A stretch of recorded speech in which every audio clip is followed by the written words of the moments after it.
2 തീമോഥെയോസ് 1:7 ഇങ്ങനെ വായിക്കുന്നു, ഭീരുത്വത്തിൻ്റെ ആത്മാവിനെ അല്ല, ശക്തിയുടെയും സ്നേഹത്തിൻ്റെയും സുബോധത്തിൻ്റെയും ആത്മാവിനെ അത്ര ദൈവം നമുക്ക് തന്നത്.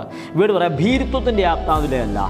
വിശ്വസിച്ച് അഭിഷേകം പ്രാപിച്ചു ദൈവസനെ നിൽക്കുന്ന ദൈവ പൈതലെ, നീ എന്തിനെക്കുറിച്ചെങ്കിലും അധികമായി ഭയപ്പെടുന്നുണ്ടെങ്കിൽ, കടഭാരമാകട്ടെ, രോഗമാകട്ടെ, ദുഃഖമാകട്ടെ, എന്ത് പ്രതിസന്ധി ആയിക്കോട്ടെ, നീ ഒന്നിനെക്കുറിച്ച് അധികമായി ഭയപ്പെടുന്നുണ്ടെങ്കിൽ നീ ഈ വേർഡ് ഡിക്ലെയർ ചെയ്യുക, ഭീരുത്വത്തിൻ്റെ ആത്മാവിനെ അല്ല കർത്താവ് നിനക്ക് തന്നത്, ധൈര്യത്തിൻ്റെയും സുബോധത്തിൻ്റെയും സ്നേഹത്തിൻ്റെ ആത്മാവിനെ അത്ര നിനക്ക് തന്നത്.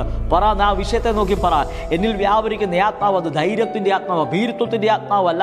ചിലതിനെ അൺലോക്ക് ചെയ്യുന്ന ആത്മാവിനെ അത്ര എനിക്കത്. കാരണം റോമർക്ക് ലേഖനം പറയാം, യേശു കർത്താവിനെ മരിച്ചേറെ എഴുതി നിന്ന് ഉയർപ്പിച്ച അതേ ആത്മാവ് അതിനിൽ വസിക്കുന്നത്. ഇന്ന് മുതൽ നീ ഡിക്ലെയർ ചെയ്യും, എൻ്റെ മേൽ വീണ അഭിഷേകം, എൻ്റെ മേൽ തന്ന ആത്മാവ് അത് ഭീരുത്വത്തിൻ്റെ ആത്മാവല്ല. ഇത് ഈ വചനം ഡിക്ലെയർ ചെയ്യുമ്പോൾ തന്നെ ഭയം നിങ്ങളെ വിട്ട് പുറത്തു പോകും.